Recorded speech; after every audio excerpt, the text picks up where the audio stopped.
So, hello then, welcome back to another Night of the Movies podcast. I'm Spy Knight, and in these podcasts, I love talking all things movies and TV, and whatever I want, whenever I want. And in today's podcast, I'm reviewing The Accountant 2.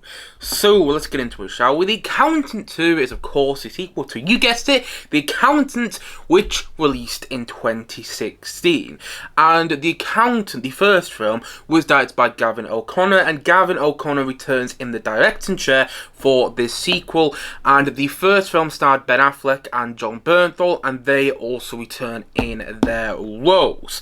And the first film came out 9 years ago. So when I heard that this film was in the works, I was thinking it was perhaps too little too late. I was thinking it was a sequel that was coming out way too late, because I don't hear many people talking about the first film. I don't hear nobody talking about it. There are certain film pundits that I follow online who I do hear talking about The Accountant, but not nearly as much as other movies that haven't got sequels, like say The Nice Guys, which I enjoyed a lot more than the first Accountant, because I watched the first Accountant, I would say a couple of years ago now. I think it was on Netflix or Prime Video, and I had a bit of free time one day. Free time, that feels like a distant memory right now. I had a bit of free time one day, and I decided to watch The Accountant, and I liked it. I thought it was good, nothing special, and I didn't get to the end of that. I didn't get to the end of The Accountant and think, God, I hope they make a sequel to that. I was, pleasantly surprised by it, but it didn't leave me with loads to think about. So when I heard that a sequel was coming out, when I saw the trailer to this film, I couldn't help but think, this movie is 9 years too late. Why is it coming out now? Who is yearning for an Accountant sequel?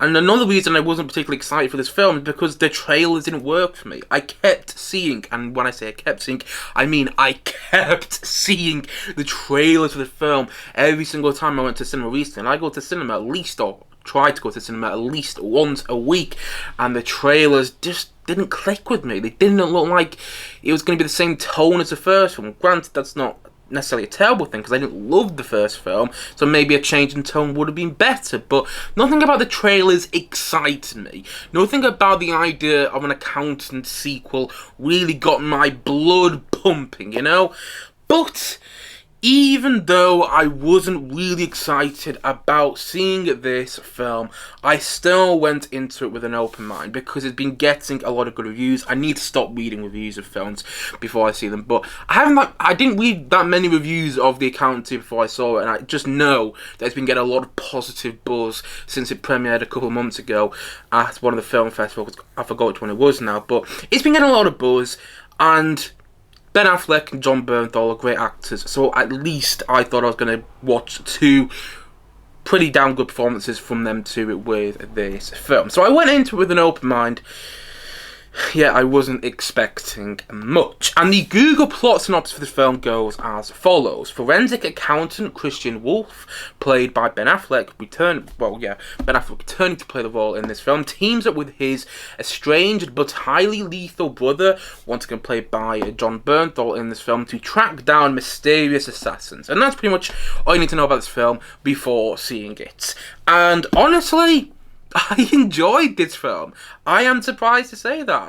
I'm really surprised to say that, but, I had a good time watching it in the cinema. I went into the film, with an open mind, but kind of feeling like I was going to waste my time. And then it came out of the movie thinking, you know what, that wasn't a waste of time. And that sounds like faint praise, but it's not. Because the first film, again, it didn't wow me. I can't really remember that much about the first film, other than a couple of scenes and Ben Affleck's performance.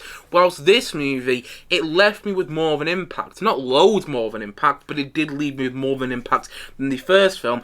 And you know what? I do think it's an improvement over the first film, because one of the things about the first film to me was, in parts it sort of felt a bit generic, and it didn't feel that, I don't know if exciting is the right word, but it didn't feel that fun to watch. Whilst this movie felt fun to watch. It was enjoyable to watch because there's more of a comedic touch with this film, and I think that's because of the focus on the main dynamic between the brotherly dynamic between Ben Affleck and Jon Bernthal's characters, which shines through this film. Ben Affleck is brilliant, as expected, because he's a brilliant actor and also a brilliant director, and Jon Bernthal is also great in this film too. Those two, I think they carry the film. I mean, not to say the other actors are bad in the movie, but the subplots just aren't that engaging and aren't that interesting. And I think this is probably my big criticism with this film. There is too much going on. It gets quite convoluted to the point that I was like, okay, why are we doing this at one point? And the story threads, I don't feel quite came together in the conclusion of the film. I don't feel that the film's quite the satisfying conclusion. I didn't feel the conclusion of the film was quite as satisfying as the film was building it up to be. I was hoping about halfway through for a satisfying, and I mean satisfying with a capital S conclusion, and I didn't really get that. The conclusion is it's satisfying enough, but I don't think everything really came together in the way the film wanted it to. And I do feel that at times the film is trying to be something it's not. That being said, I did have a good time watching this film because, like I said, of the brotherly dynamic between Ben Affleck and Jon Bernthal, which kind of makes the film feel like a sort of mix between Rain Man and Sicario, and I liked that about it. I mean, it's its own beast at the same time. It's not just copying off those movies, but it did also feel at times like a mix between, like a kind of mix between Rain Man and Sicario, which also made me enjoy this film more because I really like Rain Man and I really like Sicario.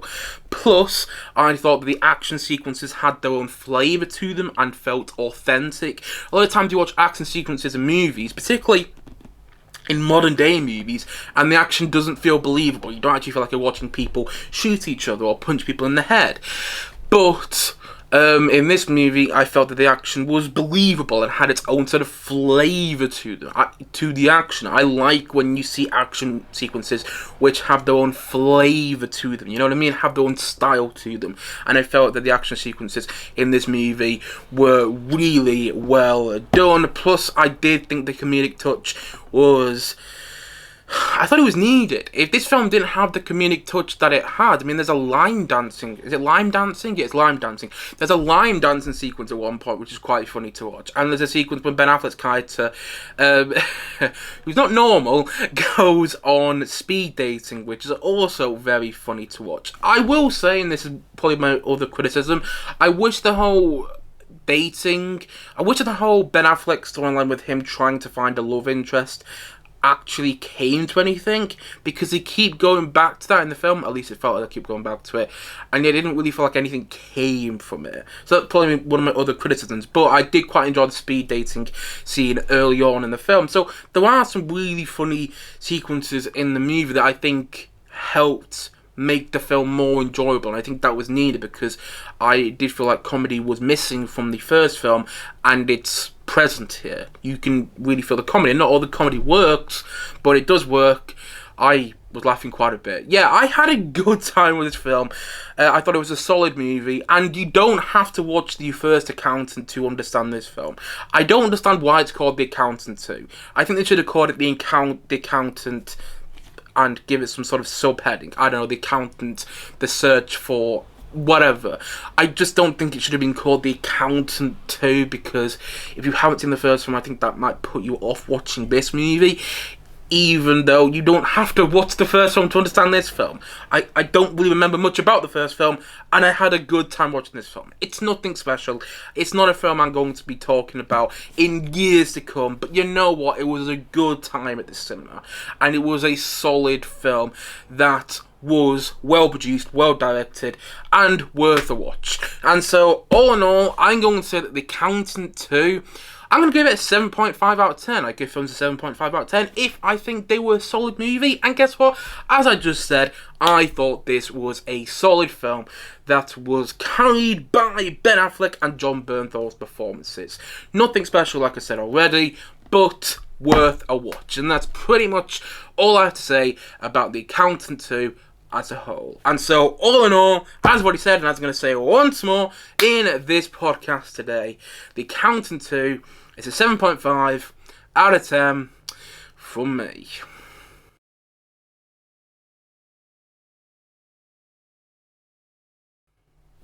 Anyway, guys, that's it for today's podcast. If you have seen The Accountant 2, please let me know your thoughts on it in the comment section below.